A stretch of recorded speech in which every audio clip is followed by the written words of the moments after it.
This is the end of the road, Mason Nation.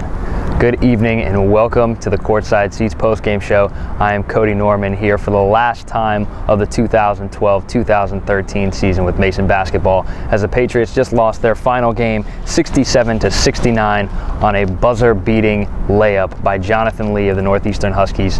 Patriots came into the game with a chip on their shoulder, played themselves into a 24-point lead at the beginning of the game and really lost the momentum heading into halftime. Only took a 12-point lead into halftime and came out with a little less energy than they came out with in the first half.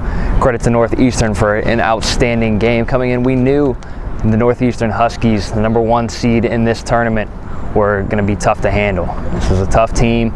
This was a team full of guards, full of deep threats, and a game in which they shot 7 for 11 in the second half from three-point range. Patriots overall outshot the Northeastern Huskies 26-22 from a field goal point of view. 4 to 9 three-point field goals for the Northeastern Huskies. An outstanding shooting performance on their part. They had guard Quincy Ford with 10 points overall, Jonathan Lee 14 points, Joel Smith 14 points, and Demetrius Pollard, who came in the first half and really stepped up his game and brought this game back within reach for the Northeastern Huskies in the first half. But the Patriots, not all bad. Brian Allen with 20 points, a career-high 20 points for Brian Allen, following up a 16-point, 6-steal effort yesterday. So Brian Allen was absolutely fantastic. We talked yesterday about the hashtag Sherrod Wright Show. Today, Brian Allen gave us the hashtag Brian Allen Show. Really put the team on his back and gave Mason fans something to cheer about late in the game. Brian, as I mentioned, finished with 20 points, 4 assists on the game, 5 rebounds, 10 points for Jonathan Arledge, 10 points for Sherrod Wright, 10 points for Versherel Vons, and 12 points for Marko Gijanicic. The good news for Mason fans, though, this gives us a lot of hope going into next season. Coach Hewitt mentioned in the press conference that all we need to do is clean up those fouls. Clean up the fouls at the end of the game. Again, Mason fouled 21 times in the contest. That's way too many fouls, way too many extra possessions for the Northeastern Huskies. It's a tough game. Tough one for Mason to swallow. After being up 24 points, they were up 28-4 at one point, and then 31-7 with just over 4 minutes left in the first half, but allowed the Huskies to come storming back. And in combination with the beginning of the second half, Northeastern went on a 26-2 run to close the gap and really take advantage of some sloppy play by the Mason Patriots. Overall, a great season. Patriots finished the season 18-14, 17-13 in the regular season, 1-1 here in Richmond, but gave themselves some confidence heading into next season. With no seniors on this roster, they'll lose no one from the starting lineup, no one from their rotation. The only person leaving is senior Bryce Lewis, who walked onto the team last year, spent 2 years on the team. So good luck to Bryce Lewis as he exits the program and heads on, hopefully, to a graduate school program to continue his basketball playing career as a graduate student elsewhere. But for the Patriots, as I mentioned, John Arledge coming back and really stepping up in the last 10 games or so of the season. Eric Cobes struggled mightily this tournament, only finishing today 0 for 3, no points, and 3 overall rebounds. That's no points and 4 rebounds for Eric Cobes in 2 games in this tournament. So certainly not what he came into Richmond hoping for. We'll look for him to really build on his success towards the end of the season last season and give us something, what we've been waiting for from Eric Cobes. Was the highest rated recruit coming into Mason ever.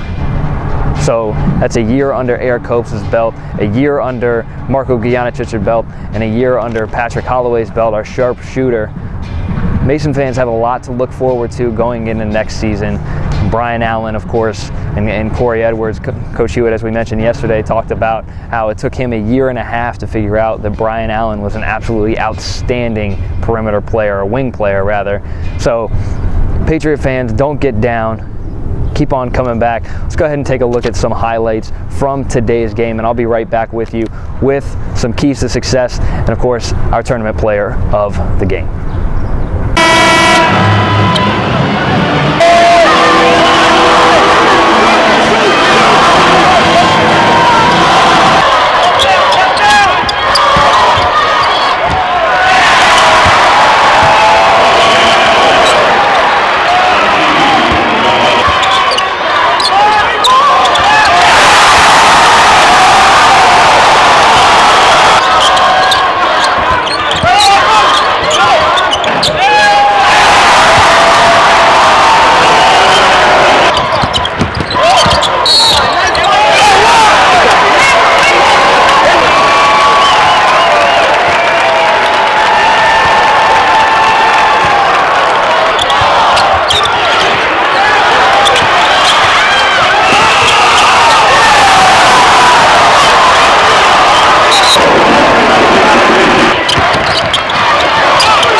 Welcome back to the Courtside Seats postgame show. Hope you enjoyed those highlights put together by our producer all season long, Jake McLernan. I want to take a second real quick and thank Jake for all that he's done for Courtside Seats, the Courtside Seats postgame show, pregame show, the website, everything that we've been doing over the last 2 years, 2 seasons.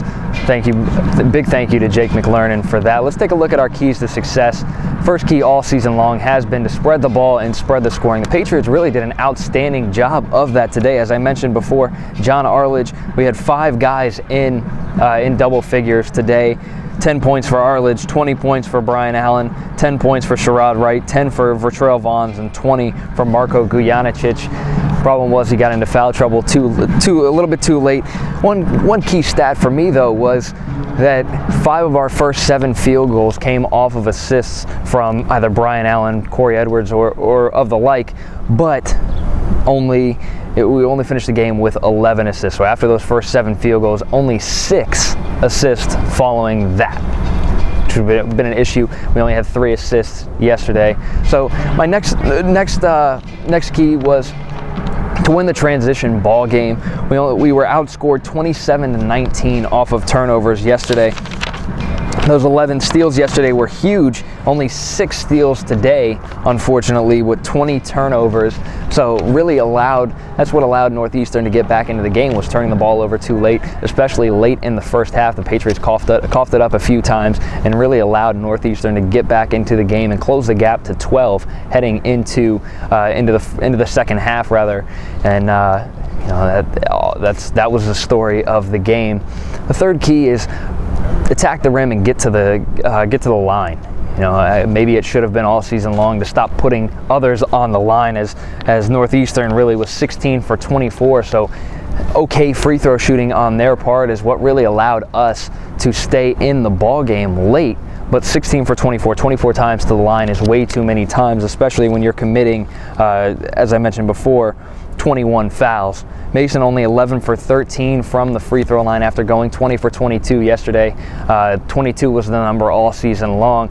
The Patriots really never got to that mark often. They didn't get there. They got there a few times sporadically. Of course, yesterday, 22 free throws ended in a win. So the Patriots really need to make sure that they're getting to the line, attacking the rim, using their size, and guys like Eric Copes and John Arledge, and especially Brian Allen. Brian Allen is a big, thick guard who really likes to get to the rim and draw fouls, and you throw in a guy like Sherrod Wright as well, who drew a lot of fouls yesterday and really can shoot the rock from the free throw line.